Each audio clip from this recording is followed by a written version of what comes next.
সাবালিকা মেয়ে বিয়ের বয়স হয়ে গেছে, আরো অতিরিক্ত লেখাপড়া করতে চাই, আর মেয়ের বাবা মা বিয়ে দিতে চায়। এই ক্ষেত্রে বাপ মায়ের আনুগত্য করতে হবে, কারণ মেয়েদের লেখাপড়া করার উদ্দেশ্য কি, মেয়েদের উচ্চ শিক্ষার উদ্দেশ্য কি? যদি বলেন যে ছেলে মেয়ে মানুষ করা, ছেলে মেয়ে মানুষ করার জন্য আমি মনে করি আর এতটাই বুঝি 12 ক্লাস পড়ে নেওয়া যথেষ্ট। তারপরে যদি পৃথক শিক্ষার ব্যবস্থা মহিলাদের জন্য থাকে তাহলে জায়েজ, আর সহশিক্ষা যদি হয় তাহলে 12 ক্লাস পড়ানো জায়েজ নাই। হাই স্কুলেও সহশিক্ষা জায়েজ নাই, উচ্চ মাধ্যমিকে 11-12-এও সহশিক্ষা, পুরুষ যুবক যুবতীদের একই ক্লাসে শিক্ষা জায়েজ না। এগুলি ইখতিলাত, অবাধ মেলামেশা, এগুলি হারাম। কর্মক্ষেত্রে হোক, শিক্ষার ক্ষেত্রে হোক, চাকরির ক্ষেত্রে হোক, যে কোনো জায়গায় হোক না কেন জায়েজ নয়। আর উচ্চ শিক্ষা মেয়েদের উদ্দেশ্য বিএ এমএ করবে বা আরো কিছু করবে, ডাক্তার হবে, ইঞ্জিনিয়ার হবে, উদ্দেশ্য হচ্ছে পয়সা ইনকাম করা। আল্লাহ পাক মহিলাদেরকে পয়সা ইনকামের জন্য পয়দাই করেননি, ভালো করে শুনে, এটা হচ্ছে কোরআন হাদিসের সত্য কথা। সুতরাং আর এইরকম করতে গিয়ে আসল যে দায়িত্বগুলি রয়েছে সেগুলি পালন হচ্ছে না।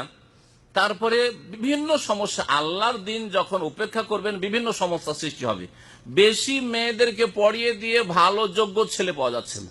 আমার কাছে কত খবর আছে, লন্ডন থেকে শুরু করে বাহরাইন পর্যন্ত বাংলাভাষী নাগরিক হয়েছে বাহরাইনের, লন্ডনের নাগরিক, মেয়েদেরকে লেখাপড়া বেশি করিয়ে দিয়েছে, 10,000 রিয়াল বেতন পায়, কিন্তু কমপক্ষে সমতুল্য একটা ছেলে পেতে হবে, তা পাওয়া যাচ্ছে না। মানে বিএ পাস, বিএ পাস একটা ছেলে, ভালো যোগ্য ছেলে পেতে হবে, এইরকম পাই না। যাচ্ছে অনেক পয়সাওয়ালা যাচ্ছে, দেখা যাচ্ছে যে 12 পড়া, বিয়ে করতে চায় না। বয়স এই করতে করতে 28 হয়ে গেছে, 26, 27, 28 হয়ে গেছে। লন্ডনের ওই রকমের অবস্থা, বিএ পাস করিয়েছে, তারপরে ভালো ছেলে পাই না।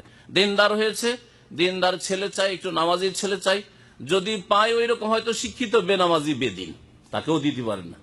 বড় সমস্যায় ভুগছে, যার ফলে এই বোনকে বলবো বা মেয়েকে বলবো যে বেশি লেখাপড়া জবরদস্তি করার চেষ্টা না করে বাবা তাড়াতাড়ি বিয়ে দিতে চাইছেন, এতেই কল্যাণ রয়েছে। মেয়েদের আমার পরামর্শ আপনাদের সকলের জন্য, 18 বছর থেকে 22 বছর মধ্যে বিয়ে দিয়ে দেন। 18 থেকে 22-এর মধ্যে বিয়ে দিয়ে দেন, আর না হলে পরে অনুতপ্ত হবেন, লজ্জিত হবেন, আক্ষেপ করতে হবে আপনাকে, আপনার মেয়েকে ভালো ছেলে পাবেন না, জি, রিজেক্টেড হয়ে যাবে তখন, জি।